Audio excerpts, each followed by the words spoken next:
नमस्कार दोस्तों, आज हम पढ़ेंगे किसान आंदोलन। किसान आंदोलन क्यों हुआ था और इससे संबंधित महत्वपूर्ण शब्दावली, क्योंकि शब्दावली से संबंधित एक क्वेश्चन जरूर पूछा जाता है, तो हम शब्दावली को एकदम आसान ट्रिक से पढ़ेंगे।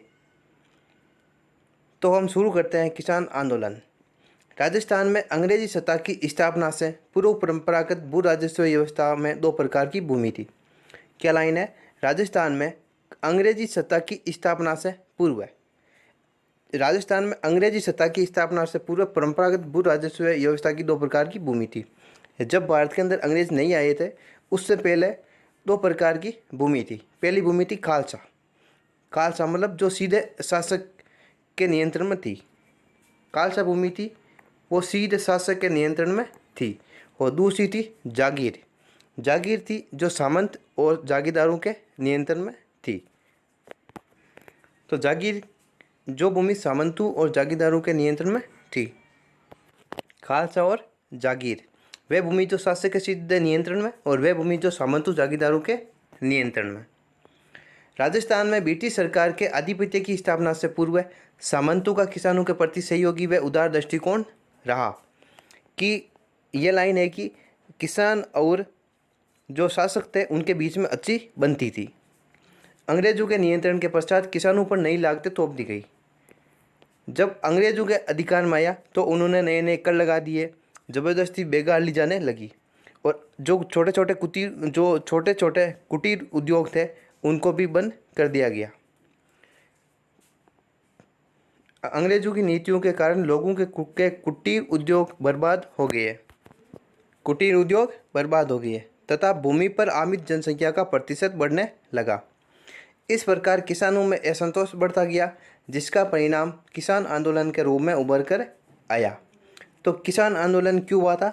क्योंकि पहले जो अंग्रेज थे उनसे पहले शासक और किसानों के बीच में अच्छी बनती थी। किसान और शासकों की अच्छी बनती थी। पर अंग्रेज के शासन के बाद में क्या हुआ था? उन्होंने नए नए कर लगा दिए और ज़बरदस्ती बेगार लेना शुरू कर दिया, जिसकी वजह से किसानों में असंतोष बढ़ता गया और जिसका परिणाम किसान आंदोलन के रूप में उभर कर आया। तो अब हम बात करेंगे किसान आंदोलन की महत्वपूर्ण शब्दावली। तो पहली है खालसा भूमि। खालसा भूमि क्या थी? जो सीधे शासक के नियंत्रण में, वह भूमि जो शासक के सीधे नियंत्रण में।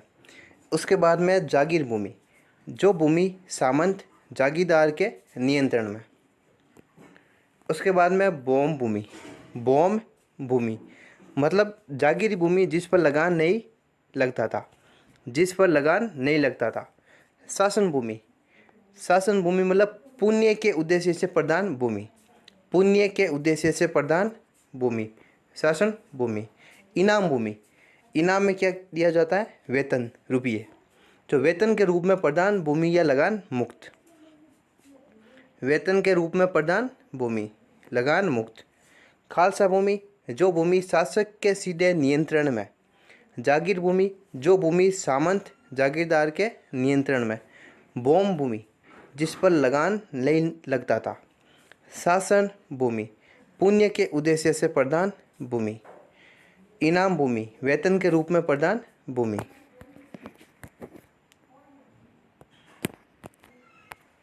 डोली या डोली भूमि जागीरदार द्वारा प्रदान भूमि जो पुण्य के उद्देश्य से दी जाती थी। शासक भूमि और डोली भूमि जो पुण्य के उद्देश्य से दी जाती थी। पसानिया भूमि सैन्य या असैन्य रूप से सेवा करने के बदले दी जाने वाली भूमि। सेवा समाप्त होने के पश्चात राज्य के नियंत्रण में। पसानिया भूमि क्या होती थी? सैन्य या असैन्य रूप से सेवा करने के बदले दी जाने वाली भूमि, सेवा समाप्त होने के पश्चात राज्य के नियंत्रण में। पीवल भूमि या अदेव मतलब देवता। अब इसको किस प्रकार याद रखेंगे? अब यहाँ से शुरू होती है हमारी ट्रिक। जिस ट्रिक से हम पढ़ेंगे वो ट्रिक शायद आपको यहाँ पर ऐसा लगे कि ये ट्रिक खराब है, लेकिन मैं ये गारंटी लेता हूँ जिस दिन आपके सामने एग्ज़ाम के अंदर शब्दावली से संबंधित क्वेश्चन आ गया तो आपका 100% क्वेश्चन राइट होगा। इसकी मैं गारंटी ले सकता हूँ।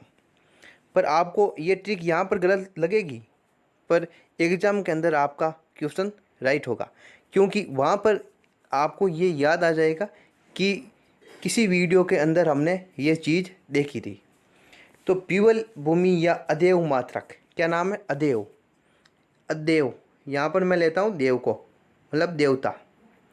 जब हम ट्यूबवेल करवाते हैं या कुछ भी पानी का जुगाड़ करवाते हैं तो वहाँ पर हम देवता का स्थान जरूर रखते हैं, मतलब मंदिर जरूर बनाते हैं। पीवल, पीवल मतलब पिंपल। पिंपल, पिंपल कहाँ होते हैं? अधिक, जहाँ पर पानी होता है। तो क्या आ जाएगा? वह भूमि जिस पर कुएं, नहर, ट्यूबवेल से सिंचाई की जाती हो। वह भूमि जिस पर कुएं, नहर, ट्यूबवेल से सिंचाई की जाती हो वह होती है पीवल भूमि या अदेव, मतलब देवता। अदेव मात्रक। भी बाद में डिमडू, डिमडू कुएं के आसपास की भूमि। बियर या कच्छ भूमि, बियर या कच्छ भूमि नदी नाले के पास की भूमि। बियर भूमि या कच्छ भूमि, ये है जो हम पढ़ते हैं इनको, तो इनकी कोई ट्रिक नहीं है। बियर भूमि नदी नाले के पास की भूमि। कांकण, कांकण क्या बोलते हैं? कांकण मतलब गांव की सीमावर्ती भूमि, गांव की सीमावर्ती भूमि। गोरमी, गोरमी, गोरमी मतलब गांव के पास वाली भूमि। गोरमी किसे कहते हैं? गांव के पास वाली भूमि। बाद में चन्नाट या गोचर, चन्नाट या गोचर चरा गए भूमि। उसके बाद में माल भूमि। माल भूमि, जब हम किसी लड़की को देखते हैं तो बोलते हैं कि क्या माल है। ये बोलते हैं, क्यों बोलते हैं? क्यों बोलते हैं? क्योंकि वह काली नहीं थी, वह काली नहीं थी। तो क्या आ जाएगा? माल भूमि मतलब काली नहीं थी, काली उपजाऊ भूमि, काली उपजाऊ भूमि। हकत बकत, हकत बकत मतलब हक्का बक्का। हक्का बक्का क्यों रह गई? क्योंकि फसल का उत्पादन इतना हुआ कि गांव के लोग हक्का बक्का रह गए, मतलब फसल उत्पादन की भूमि। मंगरा मतलब ऊंचे स्थानों की भूमि। देवदेत, देवदेत मंदिर को प्रधान भूमि। देव मतलब भगवान, देत यानी देना, मतलब भगवान को देना, मंदिर को प्रधान भूमि। अग्रहार भूमि, अग्रहार शैक्षणिक व धार्मिक उद्देश्यों की पूर्ति हेतु भूमि। ब्रह्मदेव भूमि ब्राह्मणों को प्रधान भूमि। तलाई भूमि तालाब के आसपास की भूमि। चाई भूमि जिनकी सिंचाई नहर कुओं से की जाती है। ब्रह्मदेव भूमि ब्राह्मणों की प्रधान भूमि। तलाई भूमि तालाब के आसपास की भूमि। चाई भूमि जिनकी सिंचाई नहर कुओं से की जाती है। अब हम पढ़ेंगे प्रमुख अधिकारी।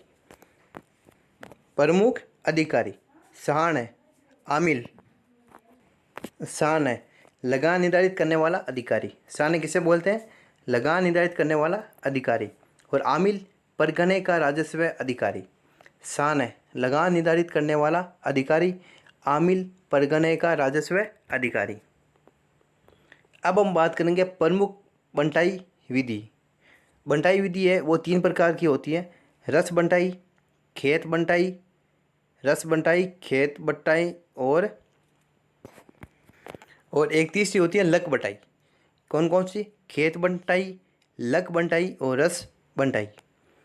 कंदकूत, कंदकूत होता है अनुमान के आधार पर राजस्व निर्धारण। कंदकूत, कंदकूट अनुमान के आधार पर राजस्व निर्धारण। घूघरी, जब स्कूल के अंदर हमें घूघरी देते थे तो वो किस प्रकार देते थे? अपने शरीर के हिसाब से। जो पतला था उससे कम देते थे, जो मोटा था उससे ज़्यादा देते थे। तो खेत के उत्पादन के आधार पर लगान का निर्धारण कि किसी लड़के में खाने की कितनी क्षमता है, तो किसी खेत में उत्पादन होने की कितनी क्षमता है, तो खेत के उत्पादन के आधार पर लगान का निर्धारण। मसाहट पद्धति मतलब नाप के आधार पर लगान। मसाहट पद्धति माप के आधार पर लगान। अन्य अधिकारी शायर दरोगा, शायर दरोगा परगने का चुंगी कर वसूल करने वाला अधिकारी। परगने का चुंगी कर वसूल करने वाला अधिकारी। डांड चुंगी को, पणपिंका पंड पिंका। पिंका एक लड़की का नाम है। पिंका एक लड़की का नाम है जो अपने घर में रहती है, मतलब चुंगी घर। शायर दरोगा, शायर नाम का एक आदमी है जो हमेशा चुंगी पर बैठा रहता है। चुंगी कर वसूल करने वाला अधिकारी। दान चुंगी को। अबे तपेदार, तपेदार मतलब द्वार। एक जो द्वारपाल होता है उसका क्या काम होता है? गांव में आने जाने वाले लोगों का हिसाब रखना। तो गांव से जितना भी राजस्व आया है उसका हिसाब रखना। तपेद्वार, तपेद्वार कि एक द्वारपाल का क्या काम होता है कि गांव से आए लोगों का हिसाब रखना। तो यहाँ पर क्या हो जाएगा कि जितनी भी वसूली आई है उनका हिसाब रखना। गांव से वसूल राजस्व का हिसाब रखना। अड़सठा, अड़सठा, सट्टा सबसे ज़्यादा कहाँ खेला जाता है? जयपुर के अंदर। सट्टा सबसे ज़्यादा कहाँ खेला जाता है? जयपुर के अंदर। तो जयपुर राज्य में भूमि संबंधी रिकॉर्ड। जयपुर राज्य में भूमि संबंधी रिकॉर्ड। अगोरी, अगोरी तो चमड़े का कार्य करने वालों से वसूला जाने वाला उपकरण, उपकर। चमड़े का कार्य करने वालों से वसूला जाने वाला उपकर। घोड़ी, चमड़ा हमें कहाँ से प्राप्त होता है? घोड़ी से। चमड़ा हमें कहाँ से प्राप्त होता है? घोड़ी से। वर्दा पड़ोसी, लड़के लड़की के विक्रय पर लगने वाला कर। चौथान, चौथान मतलब 4 बोरी धान की। चौथान का मतलब क्या होता है? 4 बोरी धान की। जब हमारे पास 4 बोरी धान है तो उस धान को हम कहाँ डालते हैं? कोटे के अंदर। कहाँ डालते हैं? कोटे के अंदर। और उसके बाद में हम क्या करते हैं? किसी दूसरे इंसान को बेच देते हैं। तो क्या आ जाएगा? कोटा में मानव के क्रय विक्रय पर वसूला जाने वाला कर। चौथान मतलब 4 बोरी धान की, उसको किस में डालते हैं? कोटे के अंदर, मतलब कोटा। बाद में हम किसको बेचते हैं? दूसरे मानव को। तो मानव पर विक्रय करने पर लगने वाला कर, कोटा के अंदर। गरियाना या गरेची, गरियाना मतलब घरे लाना। गरियाना मतलब घरे लाना। विधिवत विवाह के बिना स्त्री को अपने घर पर रखना, मतलब बिना शादी के अपने घर पर रखना। अब हम बात करें आखसी। आखसी, आखसी मतलब मैं आँख को भूल जाता हूँ तो कसी मतलब कैसी लगी। तो हमें याद रखना आखसी मतलब कैसी लगी नई कार। कैसी लगी नई कार, तो क्या उत्तर आएगा? जोरदार लगी। आखसी, कैसी, आखसी मतलब कैसी लगी नई कार, तो वापस क्या बोलता है? जोरदार लगी। जोरदार मतलब जोधपुर। कैसी लगी कार मतलब कारावास। कैसी लगी कार मतलब कारावास। जोधपुर राज्य में कारावास की सजा को कहा जाता है आखसी। पंचकुल, पंचकुल पंच यानी 5, कुल यानी परिवार में, मतलब परिवार के 5 लोग। 5 लोग बैठकर क्या करते हैं? किसी बात का सुलझावा। तो अर्ध सामाजिक राजनीतिक संस्था जो सामाजिक विवादों का निपटारा करती है। अब हम बात करेंगे लाग बाग।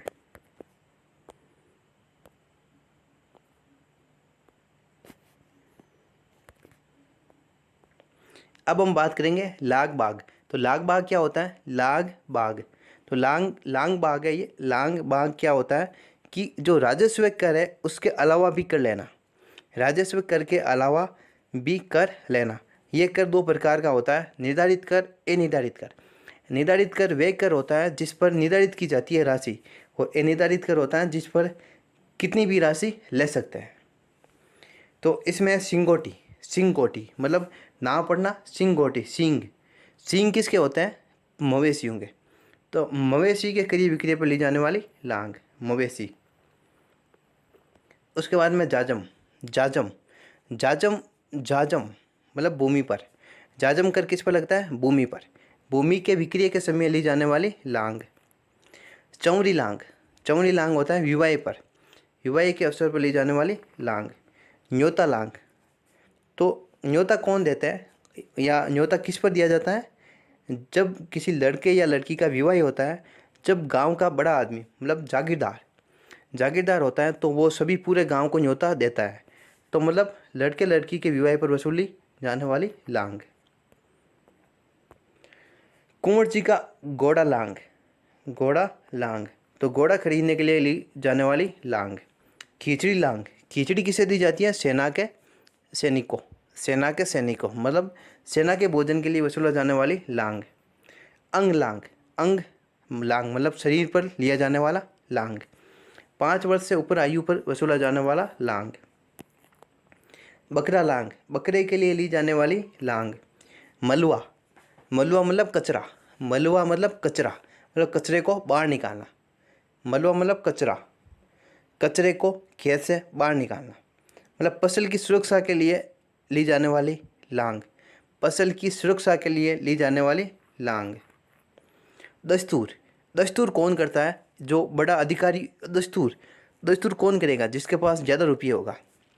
तो कौन करता है? एक अधिकारी। तो राजस्व अधिकारी द्वारा वसूली जाने वाली लांग, राज्य के राजस्व अधिकारी द्वारा वसूली जाने वाली लांग। तो ये है हमारी शब्दावली। तो ये थी हमारी किसान आंदोलन से संबंधित महत्वपूर्ण शब्दावली, जो आपको लगभग याद हो गई होगी, लेकिन याद नहीं हुई है तो आप एक बार वीडियो को ज़रूर देखना, तो आपको अच्छी तरह से याद हो जाएगी। कुछ शब्दावली ऐसी है जो देखते ही हो जाएगी, कुछ ट्रिक से हो जाएगी, कुछ शब्दावली आपको रटने की ज़रूरत पड़ेगी। तो यदि आपको ये वीडियो अच्छा लगा तो वीडियो को लाइक ज़रूर करें, चैनल को सब्सक्राइब करें। आज के लिए इतना ही, धन्यवाद।